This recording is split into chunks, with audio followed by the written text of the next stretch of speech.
Olá, amigos e amigas, que todos tenham um dia feliz e que tenham uma semana de vitórias ao lado de Jesus. Vamos estudar a lição e hoje, segunda-feira, 7 de novembro, a lição de número 7, ela tem como título Ele ressuscitou. A lição de hoje ela está baseada no livro de Mateus, no capítulo 28, do versículos de 1 a 6, e também no livro de João, no capítulo 10, versículos 17 e 18, e no livro de Romanos, no capítulo 8, versículos 11. E aqui nos mostra, quem esteve diretamente envolvido, na ressurreição de Jesus. As pessoas estavam presentes ali, E uma das pessoas que estavam presentes ali na ressurreição de Jesus, quando ele estava morto ali, inicialmente, estava a sua mãe, os seus irmãos, estavam os seus discípulos, estavam líderes da sinagoga, e fariseus, e também estava Satanás e suas hostes do mal, que eles procuravam ali estar guardando aquele momento ali para que ninguém roubasse o corpo de Jesus, porque eles achavam que aconteceria isto, E porque Jesus falou que no terceiro dia ele iria ressuscitar. Assim ele falava para os seus discípulos, para o povo cristão, para todas as pessoas, assim como os soldados romanos sabiam, todos sabiam. E este momento, eles todos trouxeram assim, um momento assim de aflição, porque os discípulos, ele aguardavam ansiosamente que Jesus ressuscitasse. E a coisa mais maravilhosa e preciosa dessa grande promessa de Jesus é realmente a ressurreição, que ela foi declarada, pelo Filho de Deus, quando ainda ele estava na forma humana e ele estava no meio de nós. Quando ele mencionou aos discípulos que ele ressuscitaria, Mas quando foi assim, decorrendo o tempo, de Jesus falecer e até ele vir a ressuscitar, que ele ressuscitou no terceiro dia, os discípulos eles ficaram assim numa profunda tristeza, e incerteza em seus corações. Quando Cristo morreu e ele não aparecia, eles achavam que ele ia morrer e logo ia aparecer. E na realidade ele falou que era no terceiro dia. E os discípulos assim desanimados, desorientados, permaneceram assim reclusos, nas suas casas, em lugares, todos juntos, tentando, compreender o momento pelo qual eles estavam passando. Mas aquelas cuja experiência com o Mestre Jesus, tinha-lhes devolvido a alegria de viver e a esperança de uma nova vida, de que realmente a ressurreição aconteceria. Eles não conseguiram, assim, por muito tempo, se afastar-se daquele que lhe havia curado o seu coração, a sua alma. E mesmo diante de dúvidas, eles permaneciam firmes. E a vitória de Cristo sobre Satanás e contra os seus poderes foi assegurada na cruz do Calvário, justamente através de um túmulo vazio, que até reivindicavam o corpo do Senhor pessoas más, E até colocaram assim, para que realmente ninguém roubasse, o corpo de Jesus, eles colocaram seguranças fortíssimas, numa tumba selada com o carimbo e esfinge no governo romano, onde a pedra foi fechada e foi selada. E aí você veja assim a situação dos discípulos, né? Mas ficaram assim sempre apreensivos, né? Nessa esperançosa assim que a ressurreição acontecesse a qualquer momento.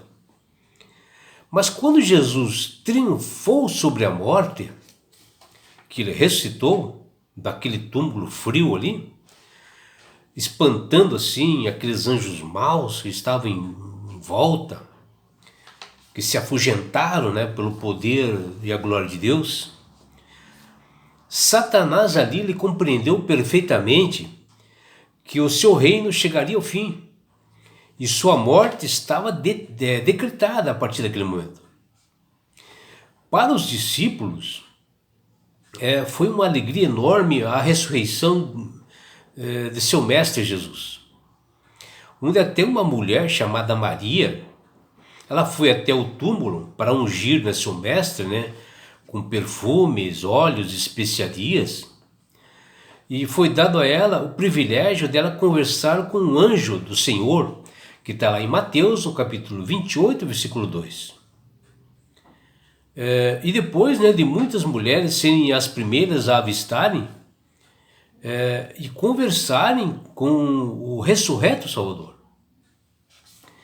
E mesmo assim, né, diante de tamanha notícia, estavam assim, as mulheres estavam assim, tomadas assim, de medo. E também posterior de grande alegria, né? Que está lá em Mateus capítulo 28, versículo 8. E logo saíram, né, com muita pressa para a fim de anunciar aos demais discípulos essas grandiosas boas novas. Imagine você, né, meus amigos, essas duas mulheres correndo e conversando sobre o que havia acontecido ali. Uma olhando para a outra, assim, maravilhadas, com um sorriso assim contido, né? E seus corações a pensar: o nosso Salvador está vivo? Ele realmente ressuscitou?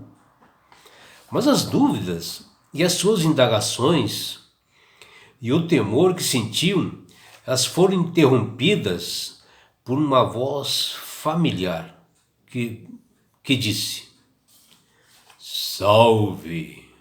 Aquela saudação lhe soou como um bálsamo, né, para elas. Eles fizeram voltar àquele mesmo lugar, de onde elas haviam encontrado a cura e o perdão, aos pés do Salvador Jesus.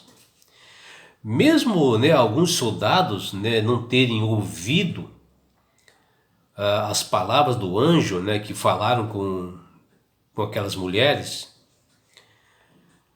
e eles também não viram a aparição de Jesus, mas eles viram o estrondo e o terremoto que aconteceu sobrenatural naquele momento, e que foram suficientes, né, para os guardas, né, os soldados que faziam segurança desmaiarem de temor, né, e que ver algo assim sobrenatural que aconteceu ali. E após eles recobrarem, né, os sentidos, né, e voltarem a si, alguns da guarda foram até a cidade, né, e contaram para as demais pessoas, e principalmente para os sacerdotes e líderes religiosos, de tudo o que aconteceu, que está lá em Mateus, no capítulo 28, versículo 11. E aqui, uma evidência clara que a guarda romana de que tinha visto realmente a ressurreição de Jesus. E assim como fizeram com Judas da Iscariotes, aqueles líderes da sinagoga deram aos soldados romanos grandes somas de dinheiro para comprar realmente a idoneidade deles. Está lá em Mateus, no capítulo 28, versículo 12, para que eles ocultassem e mentissem que não houve a ressurreição. Bom, o acontecimento com os guardas, eles são bem evidentes de que é inconcebível de que todos os soldados tivessem adormecidos ao mesmo tempo e que eles permanecessem adormecidos durante toda a remoção daquela pedra para alguém retirar o corpo de Jesus dali, que não tem fundamento algum. E esta é uma mentira que Satanás tentou colocar para ocultar a ressurreição de Jesus. E só a corrupção feita pelos líderes religiosos, pagando assim para soldados romanos, em grande soma, né, já é uma evidência de que Cristo realmente ressuscitou. E o que os soldados contaram para aqueles religiosos, né, para os líderes da sinagoga, os perturbou assim profundamente, né? Eles ficaram preocupados. E isto é mais uma prova de que realmente Jesus ressuscitou. E em João, no capítulo 10, versículos 17 e 18, Jesus diz, olha o que Jesus diz: por isso o Pai me ama, porque eu dou a minha vida para a reassumir. Ninguém a tira de mim, pelo contrário, eu espontaneamente a dou. Tenho autoridade para entregar e também para reavê-la. Vejam, meus amigos, aqui Jesus falando que ele tem o poder de reaver a vida de quem quer que seja, que ele pode ressuscitar qualquer ser. E isto para nós é uma alegria, uma esperança, né?